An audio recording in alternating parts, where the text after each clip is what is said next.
Hello and welcome to Quest. I'm Mike Wodinsky. And I'm Mara McGovern.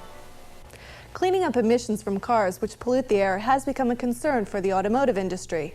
One possible solution to the clean air problems may be the electric car. Students and faculty members in the Trenton State College School of Technology decided to tackle the problems of building a zero-emissions electric car. I recently spoke with Norm Asper, a professor of engineering in the School of Technology.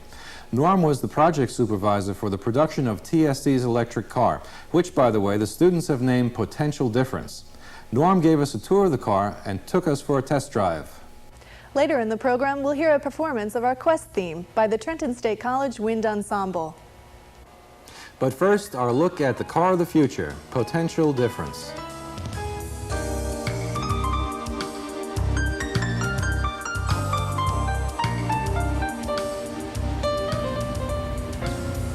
Norm, thanks for being with us on Quest.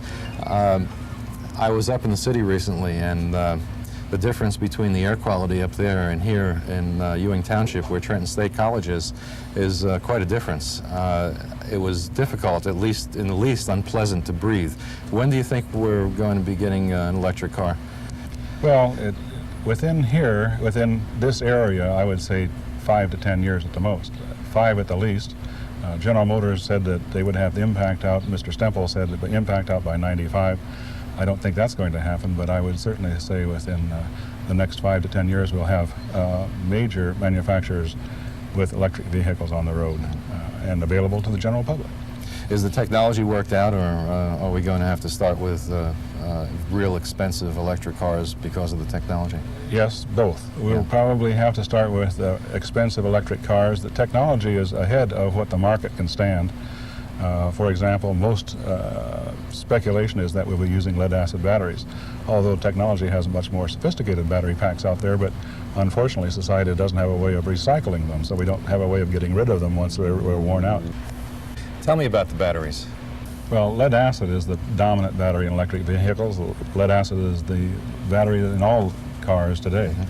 The top of the technology would be your silver zinc, your silver cadmium, many of the exotics, for which they have no recycling program established. Lead-acid would probably be the dominant battery in electric vehicles simply because of the recycling programs on board. I understand that California has very strict rules for emissions. Well, the California Air Resources Board, CARB, has established a program by which the number of new cars sold in given years, and I've lost the years, will have to be zero emission. And that starts in 95 and goes for 2005, I think, so where at that point there's 10% of the cars sold will have to be zero emission. By definition, today's technology is electric vehicles. Do you think the states on the East Coast will ever get around to having laws that strict? Well, yes, several New England states have already adopted the California Air Resources Board standards, so yes, I'm sure that New Jersey and New York or Pennsylvania are not far behind.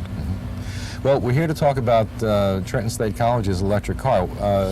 Tell me what motivated you to start an electric car.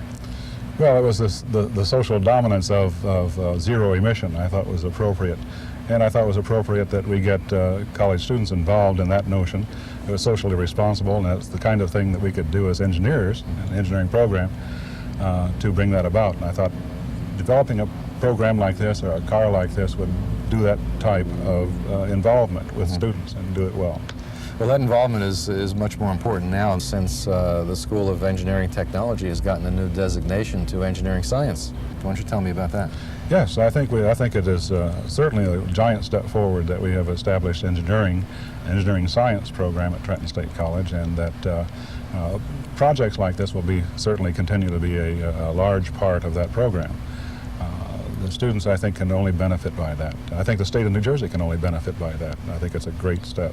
Yeah, well, we're really proud to have an engineering program here at the college as well. How did you get the funding for the project? Well, the local industries, corporate centers have been very helpful. The students have been writing proposals to various centers around the state and the surrounding area asking for either help in terms of funds or equipment or materials or just money to buy materials, and they've been very helpful and very supportive. You've constructed a passenger car here, and I remember seeing on television these solar cars that look like all kinds of strange sorts of bugs and beetles and bullets. What was the purpose of that? Well, the first car we built was that type, and we competed in the American Tour de Sol with what we called a American Tour de Sol racer, and that is exactly that. It's a one person, this happened to be three-wheeled, a large solar array on top of the car, and that's the vehicle we built last year, and that's the one we competed with last year. This one we built as a commuter vehicle simply because it sounded more socially responsible, and I thought that the public would identify with this car certainly much more quickly than they did the race car. And that has proven to be the case because they've been very supportive of helping us build this one. And I think it was a good move. Yeah. You mentioned the Tour de Sol. Tell me about that. The event, the American Tour de Sol, is the American Solar and Electric Vehicle race. It's held in the East every year. This is the 5th in the series. And the second one that we've been involved with, but it will run this year from Boston to Burlington, Vermont, through the Green Mountains. Last year it ran from Albany, New York. Cuomo was the starter, to Boston. This year to Burlington, and possibly next year through this area into Pennsylvania. So it'll be a fun event for this local area as well next year. That sounds great. You built a solar car last year, and you built one this year. What are the improvements or differences between last year's car and this one? Well, last year's was strictly a solar car. That meant that it could only recharge the batteries from a solar array. This year, being a practical commuter, this one has the capabilities of plugging into a charger and therefore being charged on the home network. We thought we'd carry that one step further and marry the two with a solar array like the one behind me that's supposed to depict the notion that there's no reason why the standard home could not have a charging circuit or a charging system that would charge the batteries in an electric commuter car that is non-polluting. The big issue, as I saw it, was that as we add electric cars to the network, we are now putting higher and higher demands on the charging, the generating stations. The dominant generating fuel is coal, so what we do, we cut back on our hydrocarbons and our carbon monoxide, but increase our sulfur dioxide because that's what the generating stations are making. So our answer to that was to shift to solar charging for a solar and electric commuter car. Norm, talk to me about solar cell technology. What's been the progress in that area? Well, silicon is still the dominant material for solar array fabrication. The material behind me is a polysilicon, meaning several crystals. The highest level of the silicon would be the single cell crystal silicon, where you slice off just one layer for each solar cell. The greatest research being done on solar cells is in the space industry. We don't have near that quality. They're very, very expensive. Gallium arsenide is probably the dominant chemical for solar panel generation. In silicon, which we're using, the top of that would be the single cell silicon, which is very, very expensive and is space quality silicon. The next one is the polycellular silicon, is what we have behind it. You can see the cells right in the panel as you look closely. Then the amorphous silicon down the scale to relatively inexpensive generating materials. Not terribly efficient, but inexpensive. And you don't really need to have a great deal of energy coming from the solar cells to trickle charge batteries, right? Trickle charge a battery, that's right. We have on this vehicle here, we have both chargers and the solar panels. The solar panels on the vehicle are enough to keep it trickled. Yeah. And the big panel behind us would be to recharge it after a relatively long trip. I read about putting a small gasoline engine into an electric car to charge the battery while you're on the road. Are you considering doing that? Well, those are very prominent around the West Coast. For example, University of Washington, Western Washington University will be at the competition with their biofuel, a gasoline engine driving the rear wheels, electric motor driving the front wheels, and it's four-wheel drive. Matter of fact, they won the hill climb, the Pikes Peak hill climb with that vehicle as a four-wheel drive electric and gasoline hybrid vehicle. Yeah. Okay, we're here to see, what's the name of the car again? Potential difference. We're here to see potential difference in action. Let's look at it in detail. Norm, I understand you have a way of getting energy back to the batteries, recharging the batteries through the braking system. Are you just taking an electric motor and reversing it and using it as a generator? Well, actually, we're using an alternator as a generator, and it comes on automatically when you step on the brakes, or the driver has the option of hitting a button, and it will come on then. He can regenerate anytime he wants to, as long as his foot is off the accelerator. So if you're coasting and you're not using any electric power, then you can get some of that energy back from momentum? That's right. If the driver sees that a red light is coming ahead of him and not to hit the brakes, he can just energize the regenerative braking and slow the vehicle down as he's recharging the batteries with that generator. Can we look under the hood now, Norm? Absolutely. Okay. Bruce, you want to open the hood?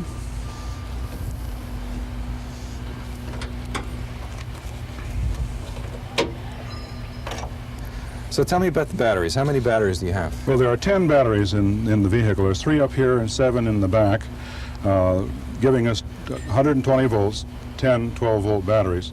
There's a pulse width modulating control, speed control unit here, and our switching systems under this cover here.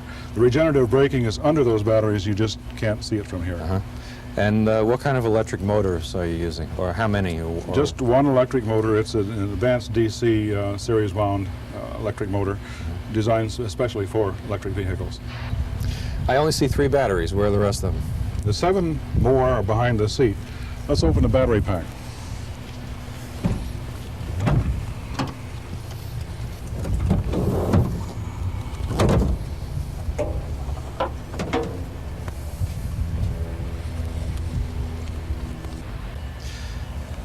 Norm, how do you charge all those batteries? Well, part of the charge comes from the solar array on the top of the car, but if we plug in the car at night to recharge from the network, we'll plug it in to what used to be the gas door. You see a ventilator in there which takes the hydrogen out of the box to charge the 10 batteries from the terminal, and those 10 batteries are charged through 2 battery chargers mounted on each side of the back. And you built the battery chargers? No, those battery chargers are off-the-shelf items. We had to do them up to get 120 volts, but they are standard vehicle chargers.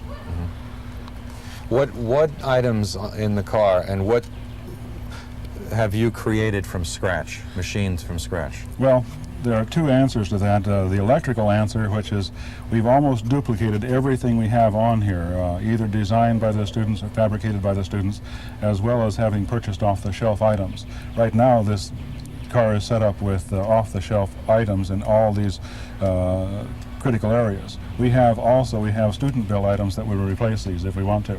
Or the students could build something, bring it out here and try it on the car to see if it does perform as well as or better than the off-the-shelf items. Yeah. Okay. There's something interesting about the dashboard you want to show us. I was going to show you what a driver would see as he sits in there and drives this car, so you'll know what to look for. What's the mileage this thing gets? Oh, 10 miles a gallon at least. I thought it didn't use any gas. You don't want me to answer that.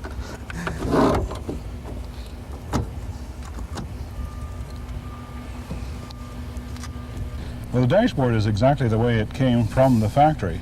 On the left of the speedometer is an ohm meter, which takes the place of the gas gauge and oil pressure gauge, I think, which tells us how much of a draw we're using from that battery pack in any given setting, going up a hill, accelerating, decelerating.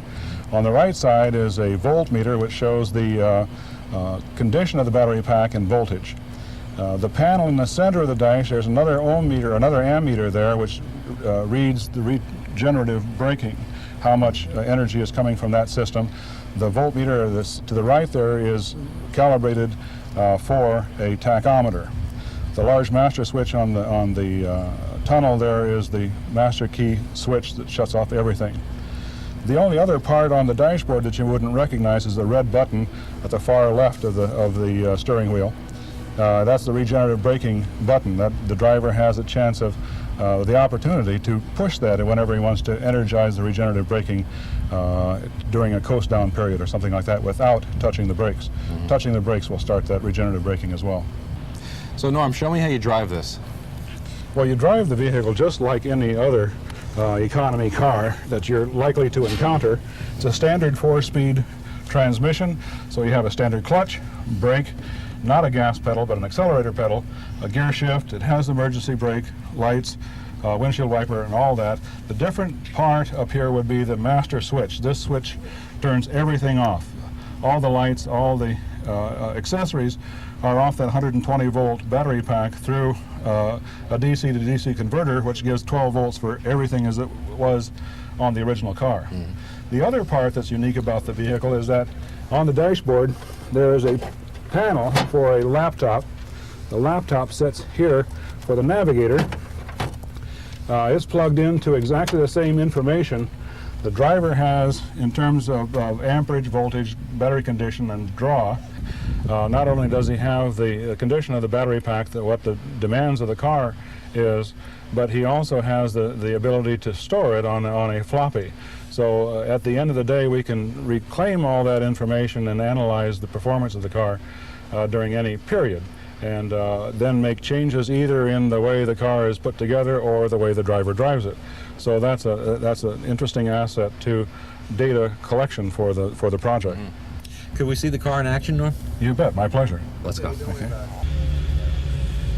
It's interesting. It has a little bit of getting used to the sound of an electric motor as opposed to an engine. It's really nice how quiet it is in here with the window. It has sparkling performance, though, from zero. It's